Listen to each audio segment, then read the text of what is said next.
Hello friend, this is Vihan. आपके बहुत सारे सवाल आए हैं और सवाल किस तरह के हैं आपको मैं थोड़ा सा हिंट दे देता हूँ यहाँ पर कि क्या सर एचपीएसएससी की बिल्डिंग को गिरा देंगे अब, एचपीएसएससी की जगह क्या वहाँ पर हॉस्पिटल बनने वाला है, कि क्या अब वहाँ पर कॉलेज बनने वाला है, और क्या अब उस बिल्डिंग का किसी और पर्पज़ के लिए यूज़ की जाएगा। ये आप सभी के सवाल आए हैं हमें व्हाट्सएप पे, इनबॉक्स में और ईमेल में। सभी सवालों के जवाब आपको मैं देने वाला हूँ, लेकिन मोस्ट इंपॉर्टेंट जो क्वेश्चंस आए हैं कि क्या अब एचपीएसएससी यानी कि हमीरपुर बोर्ड की जो भी सदस्यता है क्या उसको बिल्कुल ही रद्द कर दिया जाएगा और उसकी जगह शिमला बोर्ड यानी कि एचपीपीएससी पेपर लेगा। और इस तरह के भी सवाल आए हैं कि अब जेबीटी का पेपर शिमला बोर्ड लेने वाला है, एचआरटीसी कंडक्टर का शिमला बोर्ड लेगा, फार्मासिस्ट का लेगा। सभी सवालों के जवाब बताऊंगा क्योंकि कन्फ्यूजन्स बहुत ज़्यादा है, बहुत ज़्यादा है। सारी कन्फ्यूजन्स को मैं यहाँ पर दूर कर दूंगा क्योंकि आपको पता है कि जब भी इस तरह की वीडियो अगर मैं लेकर आता हूँ तो उसके पीछे बहुत बड़ा फैक्ट होता है। आप प्रीवियस कोई भी वीडियो उठा के देख लेना, व्यूज़ के लिए हम काम नहीं करते हैं। पहली बात तो ये देखिए, एचपीएसएससी यानी कि हमीरपुर बोर्ड के अंडर कौन से पेपर होते हैं आपके, जितने भी आयुर्वेदिक के पेपर हैं या फिर आपके जेबीटी कमीशंस का पेपर हो गया, कंडक्टर का पेपर हो गया, क्लर्क का हो गया, जेआईटी का हो गया, नर्सेस के हो गए, फार्मासिस्ट एलोपैथी के हो गए, एनिमल वेटनरी के पेपर हो गए, मतलब जितने भी पेपर हैं, जो आईटी का पेपर हो गया, स्टोर कीपर का पेपर हो गया, आपके कौन पेपर लेता है? ये सारा का सारा पेपर कौन लेता है? आपका हमीरपुर बोर्ड लेता है। लेकिन अब क्या होगा, सबसे ज़्यादा स्टूडेंट्स का यही क्वेश्चन आ रहा है। ठीक है, मैं बिल्कुल एक्यूरेट आपको यहाँ पर जानकारी देने वाला हूँ। और जो इस तरह से मतलब सोशल मीडिया के ऊपर या अदर्स चैनल्स मतलब पूरी तरह से मिसगाइड करते हैं, पूरी तरह से आपको मिसगाइड किया जाता है। ठीक है, व्यूज़ के लिए मतलब किस लेवल तक चले जाते हैं, ऐसे लोगों से भगवान बचाए। देखिए यहाँ पर मैं आपको क्या चीज़ बताने वाला हूँ कि क्या एचपीएसएससी की बिल्डिंग को गिरा देंगे। भाई देखो, ऐसा नहीं होगा कभी भी। और क्या अब वहाँ पर हॉस्पिटल या कॉलेज या फिर किसी और पर्पज़ के लिए यूज़ किया जाएगा? भाई ऐसा भी नहीं होने वाला है। क्यों नहीं होने वाला है? क्योंकि यहाँ पर ढांचा बदलेगी। ढांचा बदलने का मतलब ये होता है कि आपको पता है कि अगर किसी की यहाँ पर सेक्रेटरीट में पोस्टिंग हुई है, यानी कि मान लीजिए कि कर्मचारी चयन आयोग में उसकी पोस्टिंग हुई है, ठीक है, उसने उसी तरह का पेपर फिल किया था और वहाँ पर उसको पूरी उम्र उसने वहीं पे रहना था, ठीक है, जब तक रिटायर नहीं हो जाता। रिटायरमेंट भी हमीरपुर बोर्ड से ही मिलनी थी। मतलब उस तरह के ढांचे को बदला जाएगा। यहाँ पर स्टाफ जो है मतलब आने वाले टाइम में क्या होगा कि मतलब परमानेंट नहीं होगा उस कर्मचारी आयोग में। ठीक है, क्लियर है? मतलब जैसे अब सभी की पोस्टिंग होती है यहाँ से वहाँ, ठीक है, उस तरह से इसकी सारी प्रोसेस रहने वाली है। पहली बात तो ये आप ध्यान रख लो। और दूसरी बात, आपके जितने भी पेपर हैं वो कौन लेगा? जो अभी एचपीएसएससी ने आपके निकाले थे, लेकिन अभी आपको क्लियर है कि फंक्शनिंग रुकी हुई है, जांच चल रही है। काफ़ी लोग यहाँ पर पेपर बांटते थे, पैसा देते थे, आप लोग किताबें खरीदते रह गए। ठीक है, आप लोग किताबें खरीदते रह गए, 500 की, 1000 की, ना जाने आपने कितने की आपने किताबें खरीद ली। उसके बाद आपने पेपर के ऊपर पैसा लगाया, ठीक है, फीस भरने में पैसा लगाया। लेकिन ऐसे भी बहुत शातिर निकले जो अंदर से पेपर लीक करते थे, ठीक है, और आगे सेल आउट करते थे। और जिनके पास मोटा पैसा है वो तो पेपर खरीद लेता था और गरीब को यहाँ पर मार पड़ती थी। गरीब को क्या, यहाँ पर सभी जितने भी स्टूडेंट्स हैं, ठीक है, आप तैयारियाँ कर रहे हैं, रात रात भर जाग के आप तैयारियाँ कर रहे हैं, ठीक है, दुख होता है इस चीज़ को। ठीक है, लेकिन पेपर जितने भी हैं आपके, फोकस करो, नोट डाउन कर लो, पेपर जितने भी होने वाले हैं या आगे होंगे जिनके अंडर एचपीएसएससी के पेपर होते हैं, देखिए पेपर एचपीएसएससी ही लेगा क्योंकि एचपीएसएससी की बिल्डिंग करप्ट नहीं है। ठीक है, बिल्डिंग से कोई मतलब नहीं है, बिल्डिंग से कोई मतलब नहीं है, कमरों से कोई मतलब नहीं है। बिल्डिंग के अंदर जो काम हो रहा था उसको चेंज करना है। सॉफ्टवेयर को चेंज करने की ज़रूरत नहीं है, कंप्यूटर्स को चेंज करने की ज़रूरत नहीं है, वहाँ के लोगों को चेंज करना पड़ेगा। तो बहुत सारे डाउट्स ये कि क्या लोगों को चेंज कर दी जाएगा, तो क्या भविष्य में ऐसी गलतियां नहीं होगी? देखिए, इस चीज़ के ऊपर तो मैं कमेंट नहीं कर सकता हूँ कि नहीं होगी या हो जाएंगी, ठीक है, ये तो मैं नहीं बता सकता हूँ, ठीक है। ये तो आप बता दीजिए मुझे कि क्या इस तरह से भविष्य में फिर हो सकता है कुछ ऐसा। अब यहाँ पर एक और चीज़ मैं आपको बताता हूँ कि जो RNP के तहत पेपर निकले थे आपके पहले, ठीक है, चाहे आपके कोई पेपर है, ठीक है, और जिनके अब तक शायद पेपर हो भी जाने थे लेकिन अब नहीं हुए हैं, तो देखिए आपका सिलेबस पैटर्न सेम वही रहेगा जिस RNP के तहत आपका पेपर निकले हुए थे, ठीक है। यानी कि अगर आपके फील्ड क्वेश्चंस 120 आएंगे, 80 क्वेश्चंस जीके आएगा, तो वैसा ही रहेगा, ठीक है। फील्ड क्वेश्चंस आपको क्लियर ही होगा। अगर कोई आयुर्वेदिक का स्टूडेंट है तो उसको पता है कि आयुर्वेदिक के 120 क्वेश्चन आएंगे, 80 क्वेश्चंस उसको जीके के मिलेगा, ठीक है। और इसी तरह से अगर कोई नर्सेज है तो नर्सेज से 120 क्वेश्चंस, बाकी 80 क्वेश्चंस जीके का रहता है, ठीक है। तो फील्ड क्वेश्चन इसको कहते हैं। लेकिन ढांचे की जब भी बात हो रही थी तो एक और क्वेश्चन उठ के आ रहा था कि क्या अब पैटर्न भी चेंज हो सकता है। देखिए, पैटर्न अभी चेंज नहीं होगा क्योंकि जिस RNP के तहत आपके पेपर निकल के आ गए थे, ठीक है, पैटर्न वही रहेगा आपका 200 क्वेश्चंस का। इवैल्यूएशंस आपको क्लियर है कि 15 मार्क्स की जो इवैल्यूएशंस होती थी अब नहीं होती है, ठीक है। अब आपके पास मौका होता है और भी अच्छा करने का, ठीक है। तो यहाँ पर पेपर जो है HPSSC ही लेगा, ये बात क्लियर है। और भाई किसी तरह की कोई बिल्डिंग को नहीं गिराया जाएगा, ठीक है। और जो पेपर हमीरपुर बोर्ड लेता है, ठीक है, वो वही लेगा। क्योंकि पेपर शिफ्ट करने से क्या होगा, मान लीजिए कि शिमला बोर्ड पेपर ले लेगा, फिर क्या होगा?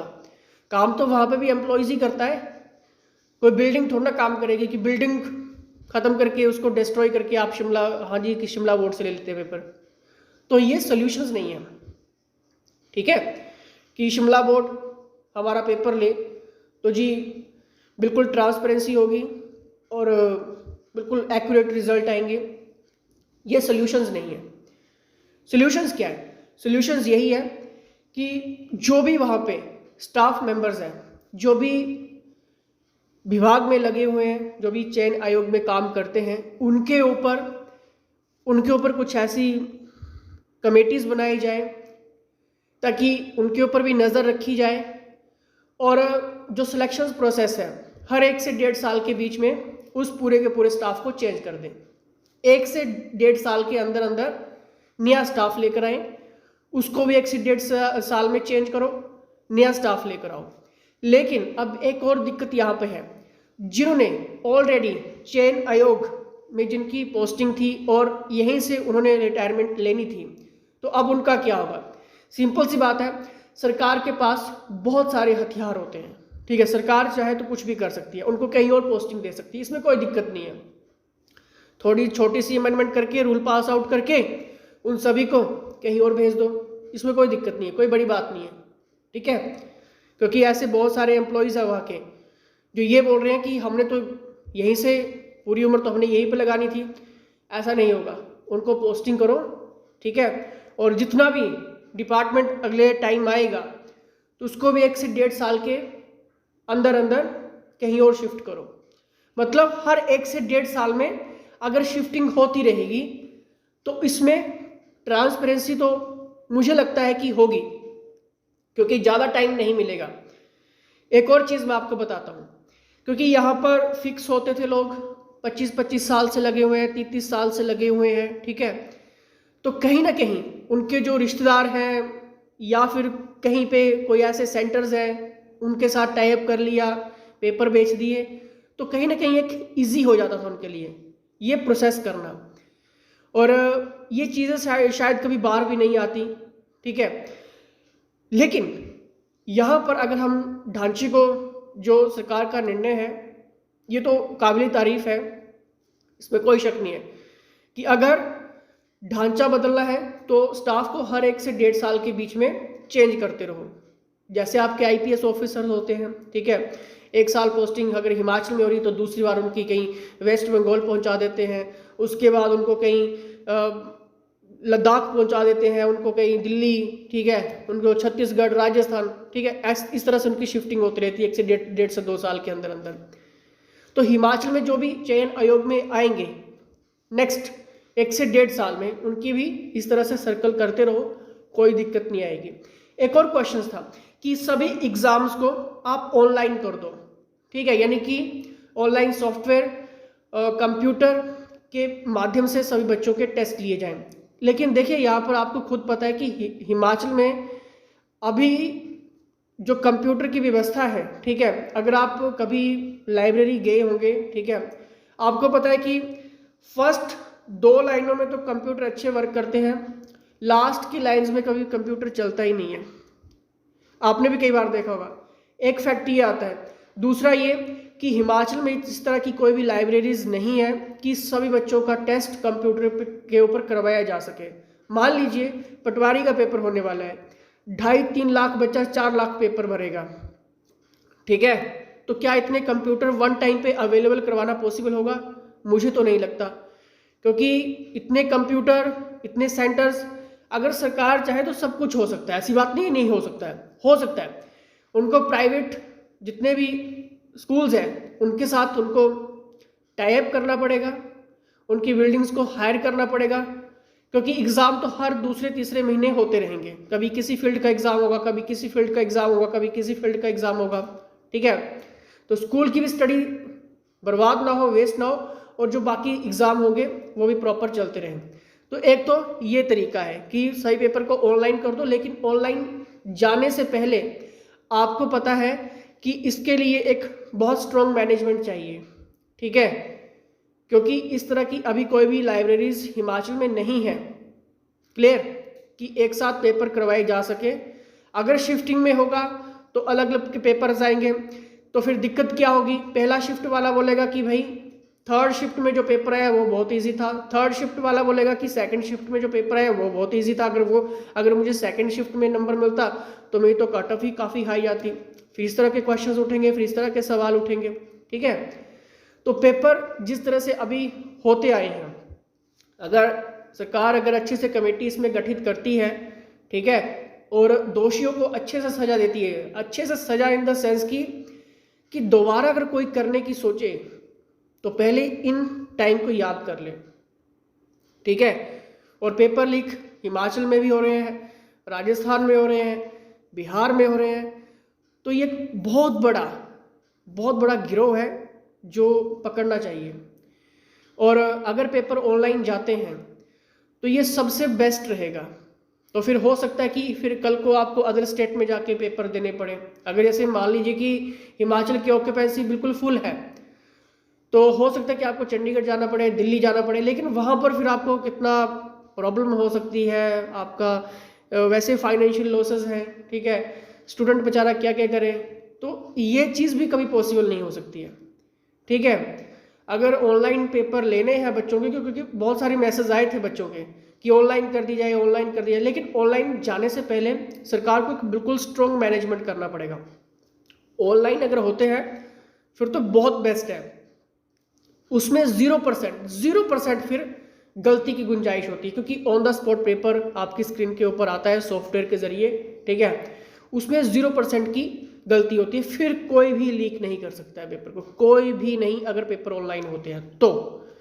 अगर आपके ऑफलाइन होते हैं तो फिर सरकार को ऐसी कमेटियां बनानी पड़ेंगी और कमेटियों को राइट्स देने पड़ेंगे, और 1 से 1.5 साल के अंदर अंदर उस चयन आयोग के कर्मचारियों को बदलना पड़ेगा। ये इंपॉर्टेंट है। लेकिन इसमें भी कितना कामयाबी हासिल होगी या नहीं होगी, इसके ऊपर तो अभी हम कुछ नहीं कह सकते हैं, ठीक है। लेकिन आपको क्या लगता है? कमेंट बॉक्स में आप सभी अपनी अपनी राय जरूर बताया करें, ठीक है, क्योंकि तभी सरकारों के ऊपर प्रेशर बनता है, और हम भी सरकारों के ऊपर प्रेशर बनाते हैं फिर, ठीक है। तो पहली तो बात ये कि आने वाले टाइम में आपको चेंजेस देखने को मिलेंगे, और अप्रैल तक हो सकता है कि आपके जितने भी एग्ज़ाम्स हैं वो शेड्यूल में आ जाएं, यानी कि आपके पेपर होंगे, बिल्कुल होंगे। इसलिए बस पढ़ते रहें, आपकी मेहनत बर्बाद नहीं जाएगी, ये मैं आपको कह सकता हूँ, मेहनत आपकी बर्बाद नहीं जाएगी। लेकिन डेली के डेली पढ़ते रहें, थोड़ा पढ़ें, लेकिन पढ़ें जरूर, ठीक है। ये भूल जाओ कि कौन पेपर लेगा, कब होगा, कब नहीं होगा, ठीक है। पेपर जब भी होगा बिल्कुल होगा, आपको ही देना है, ठीक है, सिलेक्शंस भी आपको मिलने वाली है। तो बस इस बार डटे रहो बस, ठीक है। चाहे आप जिस भी एग्ज़ाम की तैयारी कर रहे हैं, हिमाचल के सभी एग्ज़ाम के लिए क्रैश कोर्सेज अवेलेबल हैं, वो व्हाट्सएप कर लेना टाइम से पहले। अगर आपने फ्री टेस्ट लगाने तो फ्री टेस्ट लगाने के लिए भी आप व्हाट्सएप कर लेना, ठीक है। तो लाइक शेयर सब्सक्राइब करिए और जुड़े रहिए। फिलहाल इसी के साथ जय हिंद, जय हिमाचल।